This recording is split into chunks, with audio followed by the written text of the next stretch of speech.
No, you're good? Oh, wow, great. Okay. Um, I guess I'm thinking about temperature, or I'm thinking about weather because I was I had this whole thing planned out about how the weather was changing. You know, it's been so warm lately, and then I woke up today and I came to church and it was like overcast and a little bit cooler, so that kind of poked a hole in my story here. But I was thinking about this, the idea of afterlife and the things that we spend our life on. Yesterday, as I kind of got into the nitty gritty of changing my wardrobe over, right? Like I grew up in Arizona and this was not a thing my whole life that you had to actually change out like the winter for the summer clothes. And then I moved to Chicago for 4 years and found out this is a thing that people do. Does anybody still do this living in Arizona? Maybe you live somewhere else. Do you still do this and change your wardrobe around? Okay, so this is what I was doing yesterday. And I was like, sort of like spring cleaning. And you feel so much better when you get it done. You look at it and you're like, oh, that looks good. It's the same thing as like when you move around the furniture in your house and you end up like cleaning under the couch. And everything turns out like so much better, but all you really intended to do was just, move the couch and move the chair and whatever, and you end up doing all this other stuff. Well, sometimes I feel like moving around the furniture, or just that phrase, that idea, like, oh, you're just moving the furniture, it's kind of a negative phrase, right? We actually mean when we say that, like, oh, you're procrastinating. You're just moving around the furniture because you're not facing what the real task at hand is, right? That you need to get out there and do more than just move furniture around. But today we're going to talk about it a little bit differently, that moving around the furniture actually a lot of times has a huge end goal in mind. Sometimes you move around the furniture to get things in order. Like, for instance, we moved around the furniture in our sanctuary a year ago. It's been a whole year, so that we could fit in more chairs, right? And so that when we worship, we look at each other more, right? So there was like an end goal, a bigger thing in mind. Same thing is true when you rearrange your living room. You might be rearranging it to be more comfortable for your loved ones or more welcoming for people when they visit your home. It actually makes me think about the service project that our church participated in yesterday. So we have started, that was our first time volunteering with Habitat for Humanity. And I still actually have not gotten to hear the stories and the feedback from those who went yesterday. But I can tell you about the times when I've participated with Habitat before. Has anybody had an opportunity to do that, or some other organization where you get to do a little bit of home building and stuff? Isn't there like an air of anticipation while you're there? I always feel that tremendously when I'm at a Habitat build, because everybody who's working on site that day, like, we all know that everything we're doing is because there's a family waiting. Like, there's a family who cannot wait to move in. And so the idea of being able to just get in the house and be able to move furniture around is suddenly so much bigger than just placing where the couch is going to be, right? Bigger goal in place. Have you ever been in a situation where you just really wanted to move? You were just so ready. Yes. But sometimes there's some stuff that stands in your way. Like, projects end up taking at least 3 times as long as they should, right? And so you kind of get stuck in place for a while, and you feel like you just keep shuffling around the moving boxes or shuffling around the couch, right? Or maybe you got in a place where you had to stay still for a while because you had to wait for like the lease to run out, right? Or you had to wait for the house to sell, and you end up moving furniture around. Sometimes we get focused on moving furniture for the wrong reasons, but sometimes it's for the right reasons. Now, today we're talking about afterlife. Afterlife, what happens when we die, right? This phrase is so common. Either it's really common and a lot of people ask the question, like, what happens after you die? Or Google and cookies are working together on my computer and they can predict the sorts of things that I'm going to ask now. But but all I had to do was type in what happens when, and it auto-completed, you die. I know. So I'm thinking, this must be a common question. I must not be the only one who wants to know the answer to this, right? There must be a lot of other people who Googled it.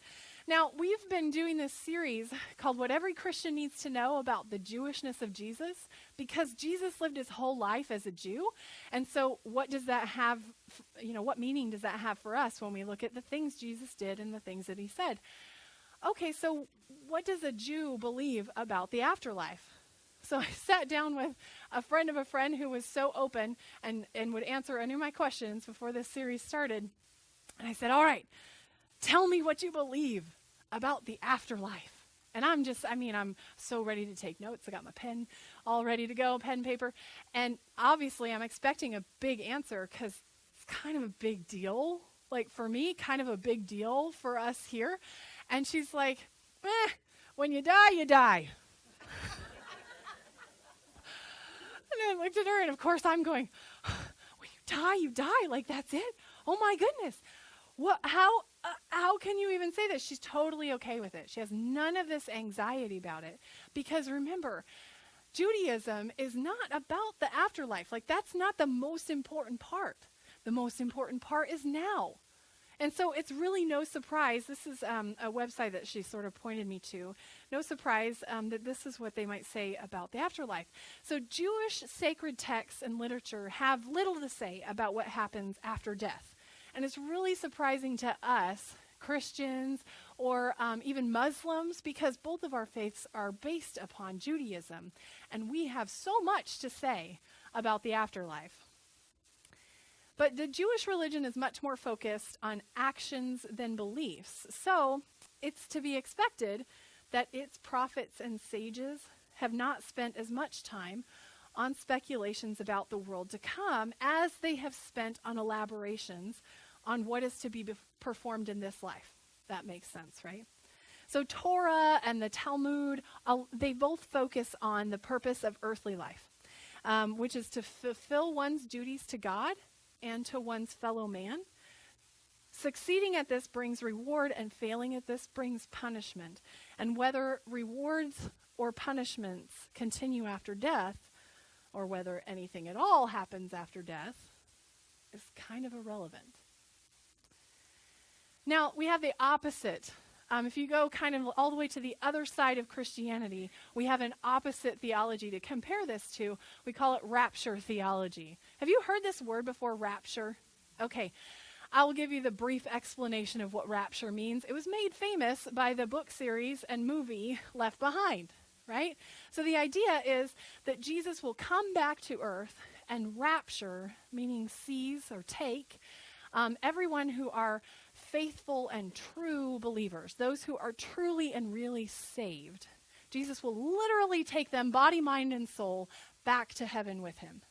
And so the way this plays out in the dramatized, books and movies and stuff is that the opening scene, they're on an airplane, and the rapture happens, and so some people are gone, but some people are left, right? And so there's even, there's like a woman on the plane, I think, where she's still there, but she looks over and her husband's clothes are like laid out on the chair next to her, and he's just totally gone. And they all panic on the plane of what's going on. The co-pilot disappears, but the pilot is still there. And okay, so you get it. You get it. These are the opposites, right? So now we've set up the polar opposites. Everything is about the here and now. Everything is about what happens when we die. But there's a lot in between. A lot in between. So here's an example of how things have changed in Judaism over the years. So this friend told me the story of how Jews think about organ donation. Traditional Orthodox Judaism believes that on the day of judgment, there will be a bodily resurrection. So everyone who has died before, when the Messiah does come back, there will be a bodily resurrection of everyone. So therefore, when you die, it's really important that all of your pieces still be there, right? So if you have surgery, if you whatever, like you want everything to be, if your body is going to be resurrected, okay. However, one of the main truths in Judaism is doing acts of charity. And so prophets and sages have struggled with this tension over the years, and in Reform Judaism, they have come to the conclusion that acts of charity are so important, and organ donation is like one of the greatest acts of charity a person can do, because you're not going to get anything back, right? Like, it's not like I'm going to loan you my liver. I'm not going to, can you do that? Is that anyway. Kidney. Oh, let's do kidney. It's not like I'm going to loan you my kidney, right? I'm not going to get it back. Yes, we receive the emotions and the good feeling of that, but a true act of charity would be something like organ donation. And so in Reform Judaism, they've decided that doing an act of charity like organ donation takes priority over whatever may happen in the afterlife. So I recently visited my parents' church, like last weekend, and it's a really interesting story because my mom teaches, she's a member of the church, both she and my dad, they're really active there, and she teaches this class at least once a year, sometimes twice a year, called Alpha. And it's sort of like a Christianity 101 sort of course, so she's really focusing on people who have a lot of questions and who want to know what it is that they believe and sort of figure that out, but she gives them lots of opportunity to like go out and serve while they do it and get to know one another. So it's a really cool program, and at least once during that series of Alpha that she does, she needs somebody to come and speak, right? So I got to say this about my mom. My mom is one of the most beautiful examples of loving discipleship that I've ever encountered in my whole life. So my mom, maybe I've said this before, or maybe you don't know this, but my mom had polio as a little girl, and it affected her left leg. And so all of her muscles and her muscles in her foot and in her leg are dead, completely dead. And so her whole body, like she's been through all kinds of, physical therapy and all that stuff her whole life. And her whole body has had to compensate for what that leg can't do. But I never looked at my mom and thought handicap. Like I never looked at her and saw disabled. In fact, it didn't even enter my awareness about her until college. Because that's not who she was. Like she didn't talk about it. She didn't let it hold her back. She just did all this stuff. And my mom has made it her mission, because this has gotten harder for her over the years. Her life has changed dramatically because of it. Now there's a whole lot that she can't do. She had to retire early from teaching because she just couldn't stand all day long anymore.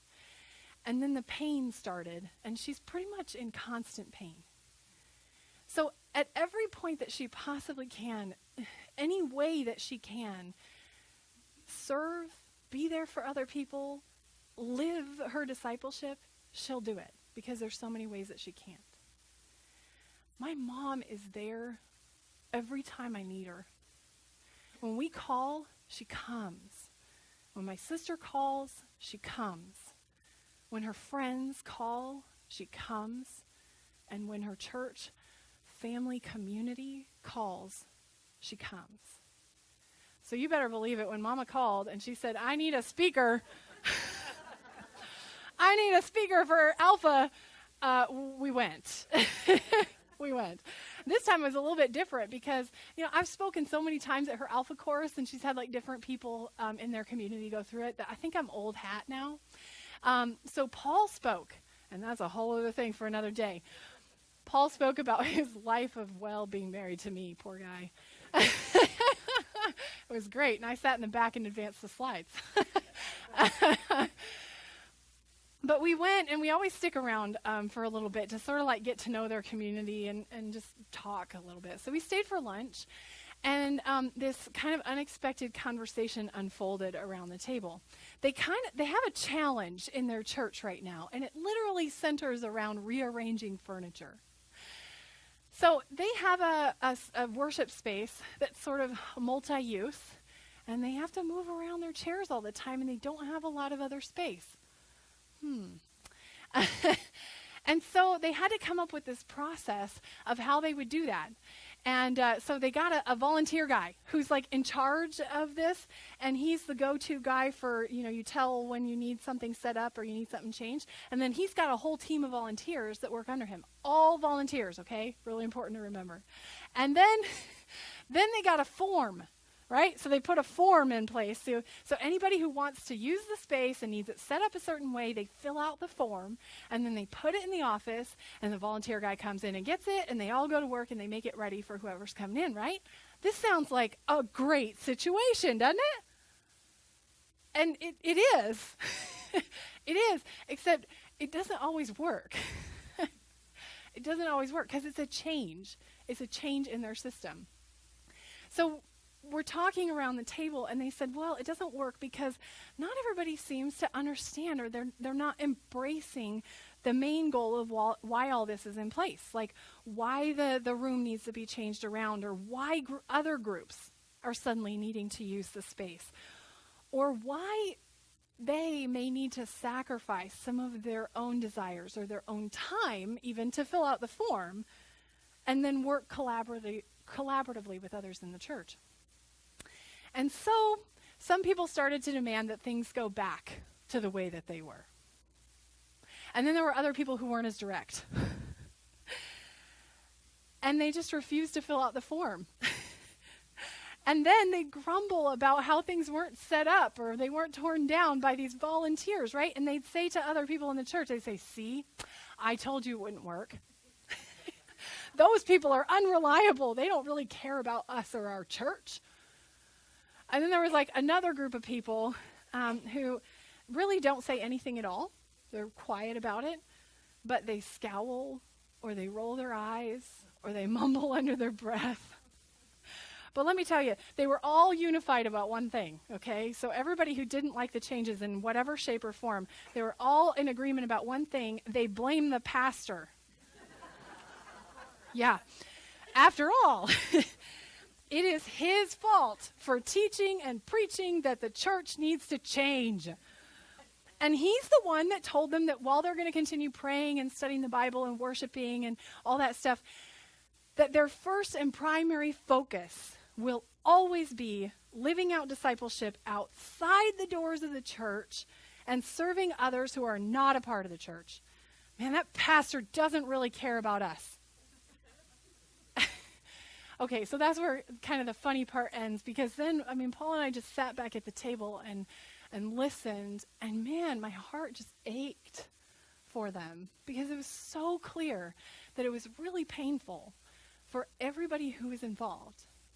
But at the end of the conversation, everybody around the table was in agreement that, really, we're just talking about rearranging furniture.